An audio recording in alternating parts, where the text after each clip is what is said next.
ఆ బాధ్యత తీసుకొని గురువుల చేతిలో పెడతాడు. అంటే అజ్ఞానం అనే చీకటిలో తొలగించి వెలుగుని వెలిగించేవాడు గురువు. కాబట్టి ఈరోజు డాక్టర్ సర్వేపల్లి రాధాకృష్ణన్ గారి జయంతి. వారు సర్వేపల్లి నెల్లూరు జిల్లాలో సర్వేపల్లి అనే విలేజ్ లో 1888 సెప్టెంబర్ 5న జన్మించడం జరిగింది. చాలా నిరుపేద కుటుంబంలో, బ్రాహ్మణ కుటుంబంలో జన్మించినప్పటికీ ఆయన విద్యాభ్యాసం వాళ్ళ నాన్నగారు బ్రిటిష్ కాలంలో పనిచేస్తూ తిరుచిలో ఆయన విద్యాభ్యాసం జరిగింది. తిరుచిలో విద్యాభ్యాసం తర్వాత అతను మద్రాస్ ప్రెసిడెన్సీలో ఒక కాలేజీలో పనిచేసి అక్కడి నుంచి కలకత్తాలో విశ్వవిద్యాలయ ప్రొఫెసర్ గా, విద్యావేత్తగా పనిచేయడం జరిగింది. అతను కాలేజీ నుంచి వస్తుంటే వాళ్ళ స్టూడెంట్స్ గుర్రబండి పెట్టుకొని గుర్రబండిలో గుర్రం లేకుండా వాళ్ళే లాక్కుని తీసుకొని ఇస్తారు. అటువంటి గొప్ప ఉపాధ్యాయుడు సర్వేపల్లి రాధాకృష్ణన్ గారు. అతను మనకు 1926 లో ఆంధ్ర విశ్వవిద్యాలయం ఏర్పడినప్పుడు మొట్టమొదటి వైస్ ఛాన్సలర్ గా అక్కడి నుంచి రామలింగారెడ్డి గారు ఉన్నారు. వారి తర్వాత 1931 నుంచి 1937 వరకు సర్వేపల్లి రాధాకృష్ణన్ గారు ఆంధ్ర యూనివర్సిటీ వైస్ ఛాన్సలర్ గా పనిచేశారు. ఆ తర్వాత మదన్ మోహన్ మాల్యవే గారు బెనారస్ యూనివర్సిటీ వైస్ ఛాన్సలర్ గా ఉన్న ఆయన కోరిక మేరకు సర్వేపల్లి రాధాకృష్ణన్ గారిని 1937 నుంచి ఆయనకి వైస్ ఛాన్సలర్ గా, బెనారస్ హిందూ విశ్వవిద్యాలయ వైస్ ఛాన్సలర్ గా పనిచేయడం జరిగింది. ఆయన ఒక రాజకీయ నాయకుడు కాదు, ఒక ఐఎన్సీలో సభ్యుడు కాదు.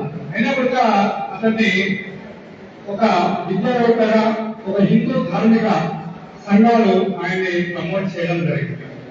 ఆయన మనకు స్వాతంత్రం తర్వాత 1947 లో విశ్వవిద్యాలయ కమిటీకి చైర్మన్ గా మొట్టమొదటిసారి నియమించడం జరిగింది. తర్వాత మనకు భారతదేశంలో మొట్టమొదటిసారిగా 1952 లో సాధారణ ఎలక్షన్ జరిగినప్పుడు అతన్ని భారతదేశ ఉపరాష్ట్రపతిగా నియమించడం జరిగింది.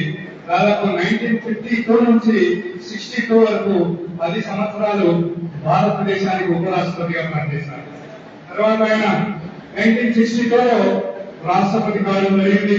ఆయన రాష్ట్రపతి అయిన తర్వాత ఆయన స్టూడెంట్స్ అందరూ, సార్ మీ జన్మదినాన్ని మేము జరుపుకుంటాం, మీ జన్మదినాన్ని జరుపుకుంటామని ఆయన దగ్గర పోయినప్పుడు ఆయన నవ్వుతూ నా జన్మదినాన్ని టీచర్స్ డేగా జరుపుకోండి అని చెప్పడంతో 1962 నుంచి మనం ఆయన జన్మదినాన్ని జరుపుకుంటున్నాం సార్. ఆ విధంగా 1962 లో చైనాతో యుద్ధం, పాకిస్తాన్తో యుద్ధం, 2 యుద్ధాలు సమర్థంగా నిర్వహించిన రాష్ట్రపతి సర్వేపల్లి రాధాకృష్ణన్ గారు. ఒక గొప్ప నాయకుడు, ఒక సమర్థవంతమైన నాయకుడు. ఆ రోజుల్లో రక్షణ శాఖ మంత్రిగా పనిచేస్తున్న కృష్ణ మీనన్ గారు సరిగా పనిచేయలేదని క్యాబినెట్ నుంచి బర్తరఫ్ చేసిన ఏకైక రాష్ట్రపతి సర్వేపల్లి రాధాకృష్ణన్ గారు. నిజంగా ఆయన రాసిన గ్రంథాలు, ఫిలాసఫర్, గొప్ప ఫిలాసఫర్ అయిన విద్యావేత్త. కాబట్టి నిజంగా ఆయనకు 5 మంది సంతానం, ఆడపిల్లలు, ఒక కుమారుడు. ఆ కూతురులో మన క్రికెటర్ బివిఎస్ లక్ష్మణ్ ఆయన మన్మడే. చాలా మందికి తెలిసి ఉండకపోవచ్చు. బివిఎస్ లక్ష్మణ్ మన సర్వేపల్లి రాధాకృష్ణన్ గారి మనవడు. ఆయన 1975 ఏప్రిల్ 17వ తేదీన స్వగ్రామంలో తమిళనాడులో ఆయన చనిపోవడం జరిగింది సార్. ఇది ఆయన గురించి brief history sir. Thank you. ఒక చిన్న, నేను డిఎస్సిలో నిన్న సార్ నా వయసు 40 సంవత్సరాలు, 40 సంవత్సరాలు కంప్లీట్ అయ్యి 46 సంవత్సరంలో నేను డిఎస్సి పోస్ట్ పెట్టడం జరిగింది. స్కూల్ నేను నా ర్యాంక్ 21వ ర్యాంక్ సాధించడం జరిగింది సార్. దీని వెనుక thank you sir, thank you very much. దీని వెనుక చాలా మంది, అంటే మా ఇంట్లో వాళ్ళు అయితే మా బ్రదర్ బ్రహ్మరెడ్డి గారు, మా మిసెస్ వాళ్ళు అందరి సహకారంతో నేను ఈ ఉన్నత స్థాయిని అలంకరించిన సార్. దాదాపు విద్యా వ్యవస్థలోని 13 సంవత్సరాలు సిఆర్పిగా పనిచేసినాను. కస్టమర్ రిసోర్స్ పర్సన్ గా 13 సంవత్సరాలు పనిచేసినాను. 13 సంవత్సరాలు కూడా మాక్సిమం కాంప్లెక్స్ మీటింగ్ జరిగితే కాంప్లెక్స్ మీటింగ్ లో నేనే ఆర్పీగా వివరించి సిఆర్పీ అన్నారు, నన్ను ఆర్పీ శ్రీహరి అంటారు. నిజంగా మాటలు నిలబెట్టుకున్నాను సార్. నేను మంచి సబ్జెక్టు కోచింగ్ సెంటర్ లో నేను పనిచేస్తాను సార్. దాదాపు 4-5 సంవత్సరాలు కోచింగ్ సెంటర్ లో పనిచేస్తాను.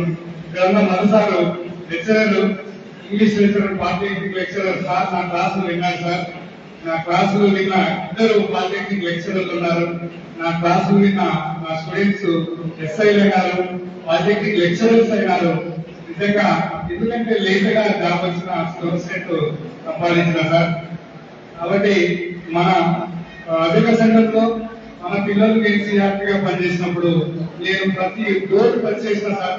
పిల్లల్ని బయటికి పంపండి అంటే అస్సలు మేము చదివినాము, మేము ప్రతిఫలము, మేము కూడా సేఫ్ క్యాస్ట్ అన్ని కూడా గ్రామాల్లో పలికే పరిస్థితి లేదు.